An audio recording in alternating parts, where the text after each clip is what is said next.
Glacier National Park officials created a vehicle reservation system in 2021 to alleviate traffic and overcrowding, but it also created unintended consequences and negatively impacted some local businesses. As Montana PBS's A.J. Williams reports, park officials have responded to the criticism, and some tweaks are in the works. For the last 5 years, Glacier National Park's visitation numbers have hit record highs. But the increase to 3 million park-goers annually has led to overcrowding in some of the most scenic and popular areas, and the traffic they bring has led to safety concerns. Glacier is a very special place. It's natural that people want to come here, but if there's too many people in the park, then the park experience becomes one that just won't be enjoyable.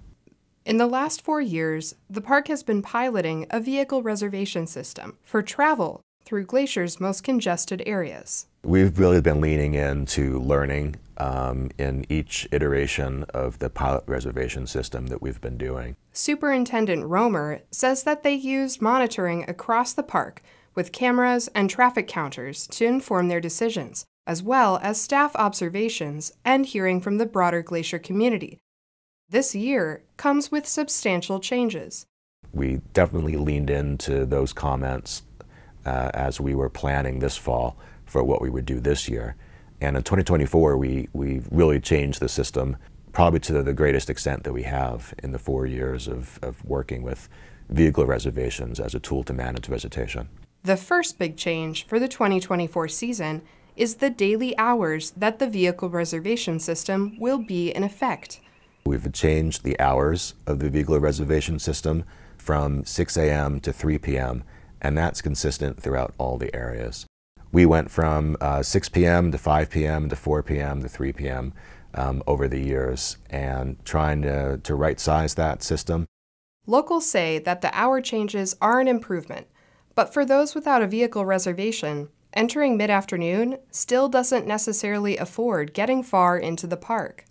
If they want to do a long day hike, that's not going to work. You know, you need to be up there really early in the morning. And I find a lot of my guests are leaving really early in the morning to beat that, as is everybody else who doesn't have a ticket. This is probably most people's favorite. Lucinda Chrysler is the owner-operator of many Golden Inns just outside of Glacier's west entrance. She took over the family business 5 years ago, just before the pandemic hit. And despite the park's drastic increase in visitors, Chrysler has seen a decrease in revenue since the vehicle reservation system has been put into place.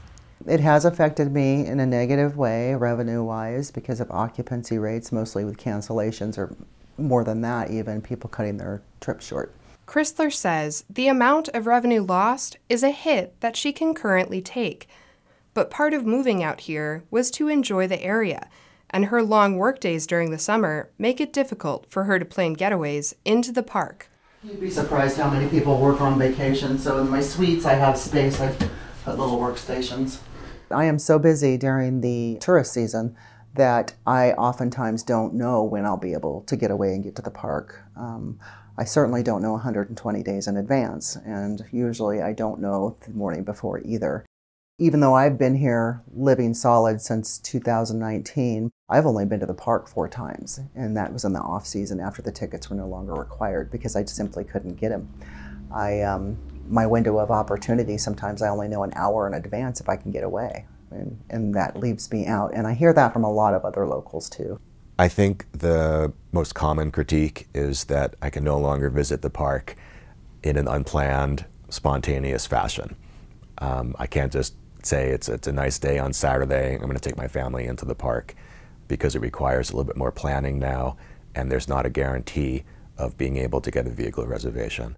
According to the park, after reviewing data and receiving input from the Blackfeet Nation Tribal Council, as well as East Side businesses, the park opted to keep 2 of the East Side entrances out of the vehicle reservation system. Paired with Two Medicine, we wanted the east entrance to going to the Sun Road at St. Mary to also be a free-floating entrance. So there aren't vehicle reservations there either in the summer of 2024.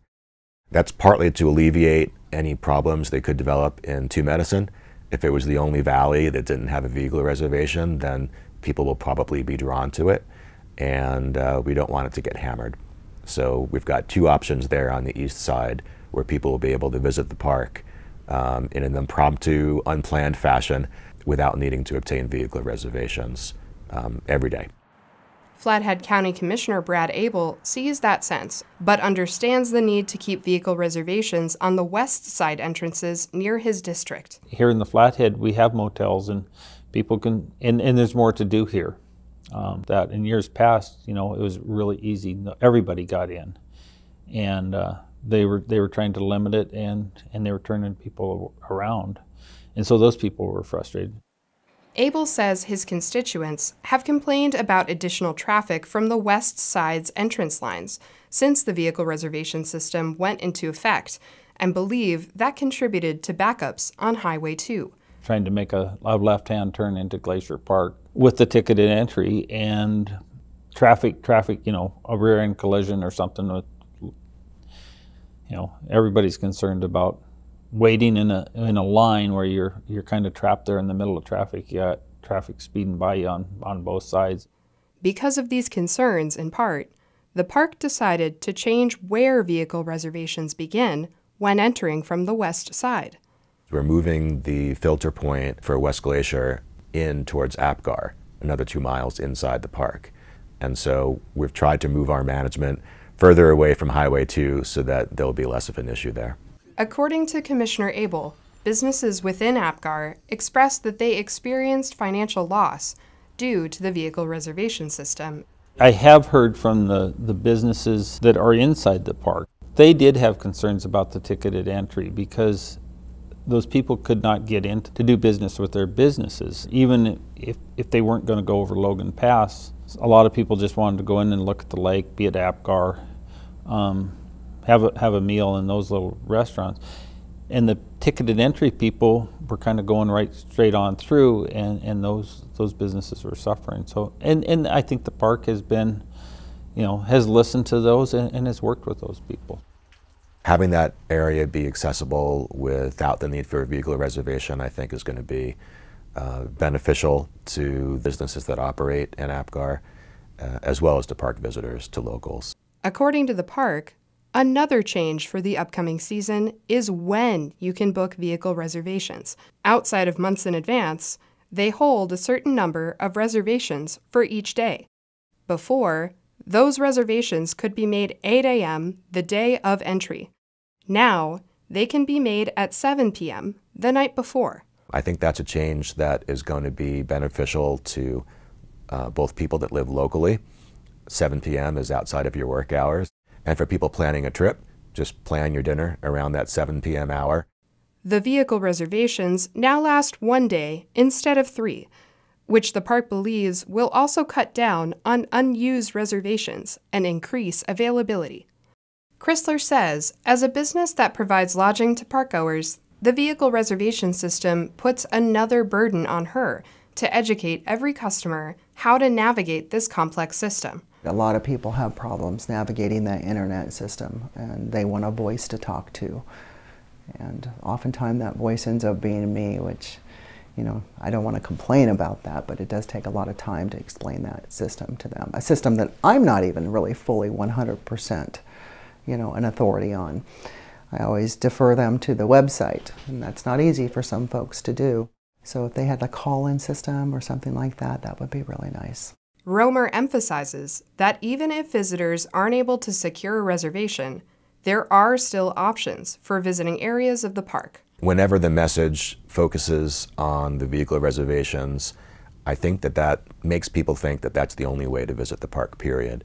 And that's not true. There are plenty of opportunities to visit the park in a non-vehicle reservation area or outside of the hours of vehicle reservations. For Chrysler, she expects the system to smooth out and hopefully for the visitor experience to get better with time. As a resident, she hopes that the park will work better with the locals to make sure they can also enjoy the park itself. I think that it's really important that the powers that be that make these rules be aware of how upsetting it is for a lot of Montanans who this is their backyard and they can't even enjoy it. That's unfortunate. And I don't know what the answer is, but you know, there should be something done that would allow these people access. We're in the forever business. The Glacier National Park has been a national park since 1910. We're all about sustainability. We need to protect and preserve what we have here for now and for future generations.